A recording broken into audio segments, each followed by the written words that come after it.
আসসালামু আলাইকুম ফ্রেন্ডস। তো আপনারা সবাই কেমন আছেন? আশা করি আপনারা ভালোই আছেন আর দোয়া করি আপনারা ভালো থাকুন। ফ্রেন্ডস, আজকে আমি নিয়ে এসেছি মেথির পরোটা। এই শীতকালে টাটকা টাটকা মেথি শাকের পরোটা খেতে কিন্তু খুবই ভালো লাগে। আজকে আমি আপনাদেরকে বানিয়ে দেখাবো কেমন করে মেথির পরোটা বানালে দুদিন পর্যন্ত নরম থাকবে, তার সাথে খাস্তাও হবে আর খুব টেস্টি হবে এই পরোটা। আর বারবার এই পরোটাই আপনারা বানাতে চাইবেন। মেথি এমনিতে তেতো হয়, কিন্তু আমি এমনভাবে বানাবো এর মধ্যে কোনো তেতো ভাবও আসবে না। চলুন শুরু করি। বিসমিল্লাহির রহমানির রহিম। তার আগে বলে দিচ্ছি, ভিডিওটি প্রথম থেকে শেষ পর্যন্ত দেখবেন, স্কিপ করবেন না, তাহলে অনেক কিছু টিপস আর ট্রিক্স মিস করবেন। এখানে আমি এক আঁটি মেথি শাক নিয়েছি। শাকটা একদম তাজা আর পাতাগুলো বড় বড়। প্রায় 400 গ্রামের মতো মেথি শাক আমি নিলাম আর এইভাবে বেছে নিচ্ছি। এর ডাঁটাগুলো নেব না, শুধু পাতাগুলো বেছে বেছে নিয়ে নেব। দেখুন, ঠিক এরকম করে বেছে নেবেন। আমার সবগুলো বেছে নেওয়া হয়ে গেছে। এবার আমি ধুয়ে নেব। প্রথমে একটা বড় আমি পাত্র নিয়েছি, তাতে 1 চামচ লবণ দিলাম। লবণটাকে ভালো করে মিশিয়ে দিয়ে শাকটাকে দিয়ে দেব।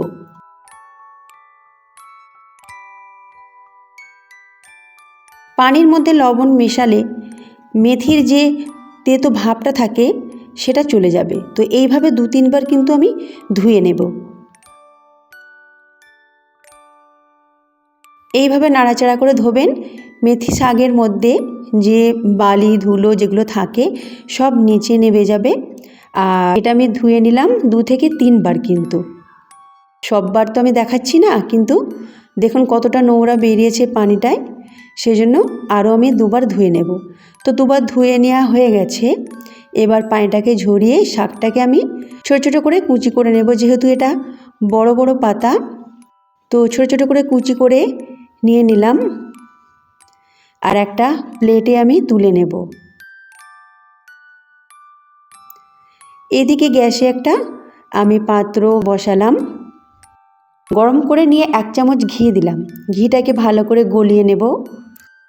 ঘি গলানো হয়ে গেছে। এবার 1/2 চামচ জিরে দেব। গোটা জিরে 1/2 চামচ দিয়ে দিলাম। দিয়ে 10 সেকেন্ডের মতো নাড়াচাড়া করব, বেশিক্ষণ না, মাঝারি আঁচে 10 সেকেন্ডের মতো নাড়াচাড়া করে নিয়ে তারপরে আমি দেব এতে আদা আর কাঁচা লঙ্কা বাটা একসঙ্গে আমি বেটে রেখেছিলাম, 1 চামচ দিয়ে দিলাম। দিয়ে 1 মিনিট নাড়াচাড়া করব। আদার কাঁচা গন্ধটা চলে যাবে ততক্ষণ পর্যন্ত নাড়াচাড়া করব। প্রায় 1 মিনিটই নাড়াচাড়া করবেন। তারপরে শাকটা দিয়ে দেবেন। শাকটা দিয়ে নাড়াচাড়া করে নেব। শাকের মধ্যে যে পানিটা থাকে সেটা একেবারে শুকিয়ে যাবে, ততক্ষণ পর্যন্ত নাড়াচাড়া করব। তারপরে গ্যাসের ফ্লেমটা বন্ধ করে এটাকে ঠান্ডা হতে দেব। দেখুন হয়ে গেছে। এবার এটাকে আমি একটা প্লেটে তুলে নেব আর ঠান্ডা হতে দেব। তুলে নিয়েছি, ভালো করে বিছিয়ে দিচ্ছি। এবার এটাকে ঠান্ডা হতে দেব। ততক্ষণ এখানে একটা বড় প্লেট নিয়েছি, তাতে 2 কাপ গমের আটা নিলাম। 2 কাপ মানে 480 গ্রাম। আর লবণ দিলাম স্বাদ মতো, 1/2 চামচের মতো। আর জোয়ান দিচ্ছি 1/2 চামচ, যেটাকে হাতের সাহায্যে ক্রাশ করে নিলাম। আর এখানে একটা সিক্রেট ইনগ্রেডিয়েন্ট বেসন 4 চামচ, যেটা দিলে এই পরোটার মধ্যে খাস্তা ভাবটা আসবে আর টেস্টটা কিন্তু আরও অনেক বেড়ে যাবে। তারপর এখানে কিছু মশলা দিলাম। গোটা ধনেকে ভেজে কুটে 1 চামচ দিয়ে দিচ্ছিলাম। আর হলুদ 1/2 চামচ, লঙ্কা গুঁড়ো 1/2 চামচ, 1/4 চামচ গরম মশলা, এগুলো দিয়ে ভালো করে মিশিয়ে নিলাম। এবার আমি দিয়ে দেব শাকটাকে দিয়ে ভালো করে আমি মিশিয়ে নেব।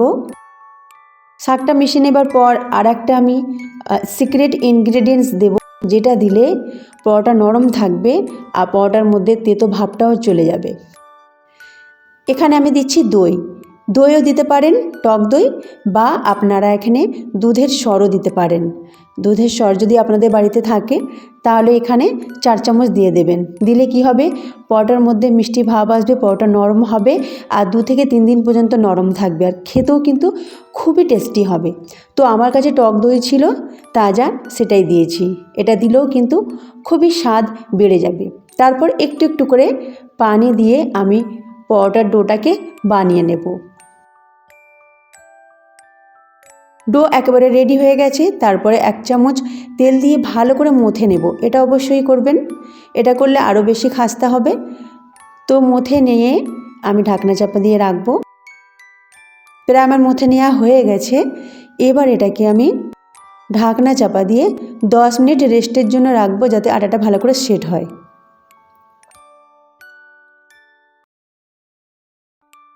10 মিনিট পর ফিরে এলাম। আটাকে চেক করে নেব, খুব সুন্দর মোলায়েম নরম হয়ে গেছে। এবার আমি লেচি কেটে নেব। মাঝারি সাইজের লেচি কেটে নেবেন বা আপনারা আপনাদের পছন্দ মতো লেচি কেটে নেবেন।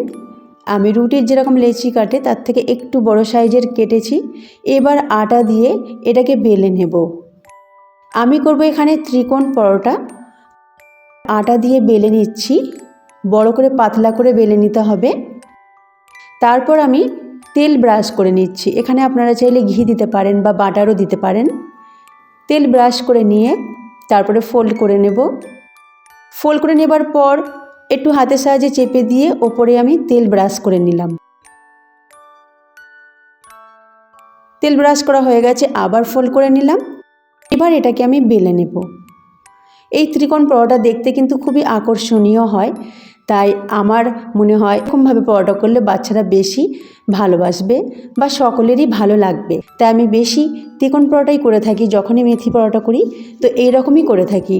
পালং শাকের পরোটাও আমি এইভাবেই বানিয়েছি, চাইলে আপনারা দেখে নিতে পারেন। ডেসক্রিপশন বক্সে লিঙ্ক দিয়ে দেবো, দেখে নেবেন। এবার মাঝারি আঁচে আমি এটাকে এপিট ওপিট করে সেঁকে নিচ্ছি। তারপরে আমি তেল দিয়ে দেব। এখানে আপনারা চাইলে ঘি দিয়েও ভেজে নিতে পারেন। আমি সাদা তেল দিয়ে ভেজে নিচ্ছি। আর এইভাবে চেপে চেপে আমি ভেজে নিচ্ছি, যাতে খাস্তা হয়, মচমচে হয়। এই মেথির পরোটা আপনারা টক দইয়ের সাথে খেয়ে একবার দেখবেন, খুবই টেস্টি লাগে। আর তার সাথে মাংস রান্না দিয়েও ভালো লাগে বা টমেটো সস দিয়েও ভালো লাগে। বাচ্চারা তো খুব মজার সাথে খাবে, কারণ টমেটো সস ওরা ভালোবাসে। আর দেখবেন টক দইয়ের সাথেও ওরা কিন্তু খুবই মজার সাথে খাবে আমার মনে হয়, কারণ আমার বাড়িতে আমার বাচ্চা পছন্দ করে। তো দেখুন কত সুন্দর কালার হয়ে গেছে। এইভাবে চেপে চেপে সবগুলো পরোটা ভেজে তুলে নেবেন। আমি সব প্লেটে তুলে নিচ্ছি। আর আমি এটা পরিবেশন করে নেব। টক দই আর মাংস রান্না চিকেন মখমলি আমি রান্না করেছিলাম, সেটা দিয়ে পরিবেশন করে নেব। যদি রেসিপিটা আপনারা চান অবশ্যই আমি শেয়ার করব আপনাদের সাথে। আমাকে কমেন্ট করে জানাবেন, আমি আপনাদের সাথে এই চিকেন মখমলি অবশ্যই শেয়ার করব।